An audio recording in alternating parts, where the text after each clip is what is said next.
नमस्कार everyone, I hope आप सब अच्छे होंगे, आप खुशहाल होंगे, स्वस्थ होंगे।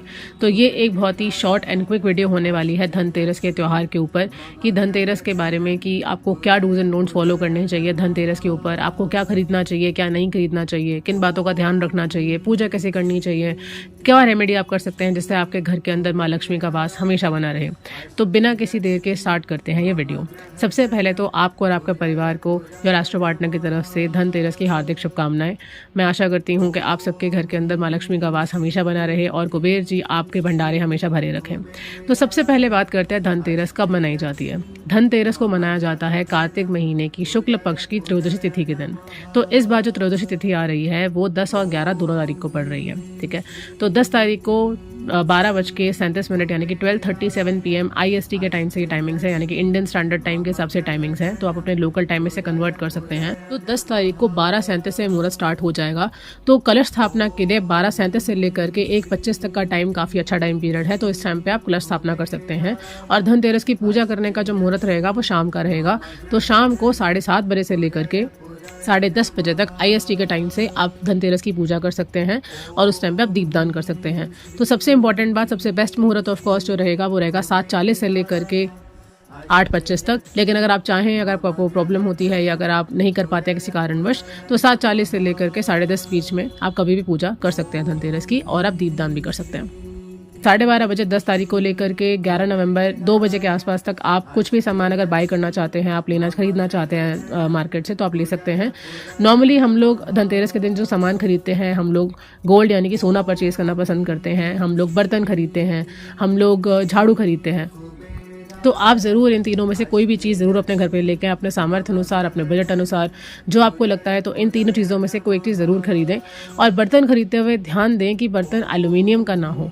कॉपर का, ब्रास का या सिल्वर के बर्तन ये बेस्ट रहते हैं खरीदने के लिए। लेकिन बर्तन खरीदते वक्त एक चीज़ ध्यान दें कि कोई भी शार्प ऑब्जेक्ट, यानी कि जैसे हम लोग सिजर्स लेते हैं, हम लोग कैंची लेते हैं, या हम लोग चाकू लेते हैं, नाइफ, तो इस तरह के शार्प ऑब्जेक्ट्स को बर्तनों में आप ना काउंट करें। आपको बर्तन खरीदने हैं तो जिसमें हम खाना खाते हैं, ग्लास है, चम्मच है, प्लेट्स हो गया, इस तरह के बर्तन परचेज करें और वो कॉपर, ब्रास या सिल्वर के हों तो सबसे बेस्ट रहता है।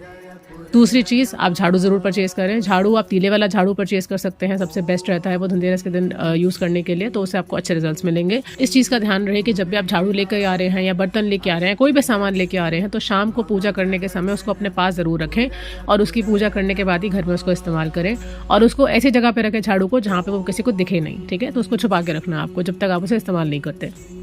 अब तीसरी और इम्पॉर्टेंट चीज़, बहुत लोग इस दिन सोना खरीदना पसंद करते हैं और अच्छा और शुभ भी माना जाता है इस दिन सोना खरीदना। लेकिन अगर मान लीजिए आपके सामर्थ्य अनुसार आप सोना नहीं खरीद पा रहे हैं, तो आप कम से कम चांदी का एक सिक्का जरूर खरीदें। या तो आप चांदी का गोल सिक्का ले सकते हैं जिसके ऊपर लक्ष्मी गणेश जी बने हों, या फिर आप ऐसा सिक्का ले सकते हैं जो चौकोर हो, यानी कि स्क्वायर शेप का कोई भी सिल्वर का सिक्का खरीदना भी काफ़ी ऑस्पिशियस माना जाता है। दूसरी बात, धनतेरस के दिन अगर आप पीले रंग के कपड़े पहन के कोई भी परचेज करते हैं, कुछ भी सामान खरीदते हैं, तो आपके लिए और स्पेशसनेस बढ़ जाती है। तो धनतेरस के दिन कोई भी पीले कपड़े पहन के, आप वस्त्र पहन करके आप सामान खरीद सकते हैं। इवन दिवाली के दिन भी अगर आप कोई सामान खरीद रहे हैं तो आप लाल रंग के वस्त्र या पीले रंग के वस्त्र पहन करके भी सामान खरीद सकते हैं, वो काफ़ी स्पेशस माना जाता है। लेकिन एक चीज़ हम लोग गलती करते हैं कि धनतेरस के दिन हम जो भी सामान परचेज करते हैं उसको हम लोगों को गिफ्ट करना चाहते हैं। तो धनतेरस के दिन किसी को गिफ्ट देना इतना ऑस्पिशियस नहीं माना जाता है, अपने घर में सामान लाना ऑस्पिशियस माना जाता है। तो धनतेरस के दिन आप किसी को कोई भी चीज़ गिफ्ट ना करें। दिवाली के दिन अवसर पे आप कर सकते हैं, उसके पहले देव दिवाली पे आप कर सकते हैं, छोटी दिवाली पे, नरक चतुर्दशी पे कर सकते हैं आप। लेकिन आप जो धनतेरस का दिन है उस दिन किसी और को कोई भी चीज़ गिफ्ट ना करें, इसका खास ध्यान रखें। उसके अलावा 10 तारीख को 12:30 से लेकर के 11 तारीख के सुबह सनराइज़ तक काफ़ी अच्छा मुहूर्त है। तो तब तक, यानी कि सूर्योदय तक, अगर 11 तारीख का अगर आप कोई सामान परचेज़ करते हैं, लक्ष्मी जी का दिन है, फ्राइडे का दिन है, उस दिन अगर आप कुछ परचेज़ करते हैं शुक्रवार के दिन, तो आपको और अच्छे रिजल्ट्स मिलेंगे। तो कोशिश करें कि आप 11 तारीख को ना सामान लेकर के अगर आप 10 तारीख को सामान परचेज़ करते हैं, वो ज़्यादा ऑस्पिशियस रहेगा आपके लिए। अब आते हैं कुछ महत्वपूर्ण बातों के ऊपर। इस दिन आपको जो तेल होते हैं, कुकिंग ऑयल हो गया या इन जनरल कोई भी ऑयल हो गया, आपको कोई तेल परचेज़ नहीं करना है, पहली चीज़।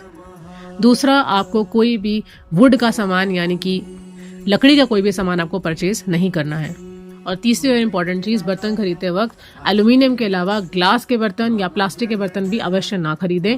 आपको खरीदने हैं सिर्फ कॉपर के, ब्रास के, सिल्वर के बर्तन। अब एक बहुत इंपॉर्टेंट बात के बारे में बात करते हैं कि धन्वंतरी जी तो आयुर्वेद मेडिसिन जो होती है उनके भगवान माने गए हैं, उनके ज्ञाता माने गए हैं, तो हम उन्हें धनतेरस के दिन ही क्यों वर्शिप करते हैं। तो एक गलती हम सबसे ये होती है कि धनतेरस के दिन हम सिर्फ धन्वंतरी जी की पूजा करते हैं। वो घर में स्वास्थ्य लाने के लिए और समृद्धि लाने के लिए तो रिस्पॉन्सिबल होते ही हैं, लेकिन जब हम धन्वंतरी जी को लक्ष्मी जी के साथ में और कुबेर जी के साथ में वर्शिप करते हैं उसके रिजल्ट्स बहुत ज़्यादा बढ़ जाते हैं। तो याद रहे कि जब भी आप धनतेरस की पूजा करें, आप कलश स्थापित करें या आप दीप दान करें, उस समय आप धन्वंतरी जी के साथ में ज़रूर लक्ष्मी जी की और कुबेर जी की आराधना ज़रूर करें। अब आते हैं एक इंपॉर्टेंट टिप के ऊपर, एक रेमेडी के ऊपर जो आप इस दिन पे कर सकते हैं। तो धनतेरस के दिन जब भी आप अपनी पूजा करें, अपनी पूजा संपन्न करें, उसके बाद में आप एक छोटी सी रेमेडी कर सकते हैं। इस रेमेडी के लिए चाहिए होगा आपको एक अर्दन पॉट, यानी कि एक मिट्टी का छोटा सा घड़ा लेके आ सकते हैं। इस दिन याद रहे कि आप कुछ भी जो स्मॉल बिजनेस ओनर्स होते हैं, जो हमारे लोकल वेंडर्स होते हैं, जो अनप्रिविलेज्ड हैं या गरीब लोग हैं, जो अपने हाथ से मिट्टी की चीज़ें बनाते हैं, जिनके पास इतना सामर्थ्य नहीं होता कि वो हमारी तरह दिवाली को या धनतेरस को सेलिब्रेट कर सकें, तो आप मेक श्योर करिए कि साटन अब एक्वेरियस के अंदर है, डायरेक्ट हुआ है, तो आप ज़रूर एक मिट्टी का घड़ा ज़रूर खरीदें या मिट्टी का दिया ज़रूर खरीदें, जितने भी गरीब लोग हैं या जितने भी लोग इनको बना रहे हैं। तो इस दिन अगर आप कोई मिट्टी का घड़ा परचेज करते हैं तो याद रखिए साटन एक्वेरियस के अंदर है। और अगर आप ये रेमेडी करते हैं तो आप ना सिर्फ शनि देवता को खुश कर रहे हैं, आप गरीबों की जेबें भर रहे हैं, लेकिन एट द सेम टाइम आप अपने प्लैनेट्स को भी मजबूत कर रहे हैं। तो ये रेमेडी करने के लिए आप एक मिट्टी का घड़ा लेके आइए। उस मिट्टी के कलश को आपको भर देना है चावल से। अगर आपके पास चावल नहीं अवेलेबल हैं तो आप मूंग दाल का इस्तेमाल भी कर सकते हैं। जो पीली मूंग की दाल होती है आप उसको भी यूज़ कर सकते हैं, या पीली चने की दाल भी आप यूज़ कर सकते हैं, बट कोशिश कीजिए अगर आपको चावल मिले तो सबसे सर्वोत्तम है। उसको आपको चावल से भर देना है जितनी भी उसकी कैपेसिटी है। उसके ऊपर आप एक सिक्का रख सकते हैं। अगर तो आपके पास चांदी का सिक्का है, चकोर सिक्का है, लक्ष्मी गणेश जी का सिक्का है चांदी का, प्योर सिल्वर का, या फिर अगर आपके पास में कोई कॉइन है तो वो भी आप यूज़ कर सकते हैं। प्रेफरेबली चांदी का हो तो बेटर है, नहीं तो आप कोई भी सिक्का उन चावलों के ऊपर रख दीजिए। उसके ऊपर थोड़ा सा जो लाल कुमकुम होता है वो छिड़क दीजिए और रात भर इस घड़े को धन्वंतरी जी के पास रख दीजिए, इस कामना के साथ में कि आपको जो है धन धान्य मिल रहा है, आपके घर में समृद्धि आ रही है, आपके घर के घड़े हमेशा भरे हुए हैं और कुबेर जी और माँ लक्ष्मी की और धन्वंतरी जी की हमेशा आपके घर पर कृपा बनी हुई है। इस इच्छा के साथ में, इन आशाओं के साथ में, इस बेस्ट विशेस के साथ में आपने इस घड़े को जो है वो धन्वंतरी जी के सामने रखना है। उसके बाद अगले दिन जब आप उठें तो आप इसमें से थोड़े से चावल निकाल के अपने घर में रख सकते हैं। सिक्का भी निकाल लीजिए और थोड़े से चावल निकाल लीजिए, और जो दिवाली का दिन है उस दिन आप अपने घर में इन चावलों से खीर अवश्य बनाएं। और अगर आप मूंग दाल या चना दाल बना रहे हैं तो आप उसका हलवा बना सकते हैं, या फिर आप उसकी पूरन पोली बना सकते हैं, मतलब कुछ मीठा बनाएं। यानी कि आपको इससे कोई भी सेवरी डिश नहीं बनानी है, आपको कुछ मीठा ही बनाना है। तो रात भर आपने घड़ा को कुबेर जी के सामने, धन्वंतरी जी के सामने रखा, माँ लक्ष्मी के सामने रख दिया। सुबह आपने उसके ऊपर से सिक्का निकाला, आपने उसके अंदर से थोड़े से चावल निकाले और उन चावलों से आपने खीर बनाई दिवाली के दिन। जो बाकी के चावल बच जाएंगे उसको आप अपने घर के सर्वेंट को दे सकते हैं, आप किसी गरीब को दे सकते हैं, आप मंदिर में दे सकते हैं, या किसी भी ऐसे स्थान पे दे सकते हैं जहाँ पे गरीबों का पेट भरा जा रहा है, वहाँ पे आप इसको दान करके ज़रूर आएँ। और जो खीर आप बनाएंगे उसको अपने घर वालों के बीच में आप इसको डिस्ट्रीब्यूट कर सकते हैं। सब घर वाले आपस में इस खीर को अवश्य ग्रहण करें।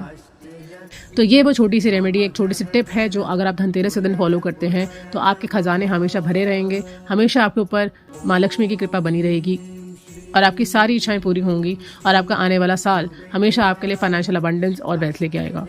मैं आशा करती हूँ कि आपको ये वीडियो पसंद आई होगी। अगर आपको वीडियो पसंद आई है तो प्लीज़ इस वीडियो को लाइक करें, इसको शेयर करें और हमारे चैनल को सब्सक्राइब करें ताकि आपको रेगुलर अपडेट्स मिलती रहें। अपने सुझाव, अपने कमेंट्स, अपना फीडबैक कमेंट्स में देना ना भूलें। मिलते हैं अगली वीडियो में, तब तक के लिए नमस्कार and happy Dhanteras to all of you.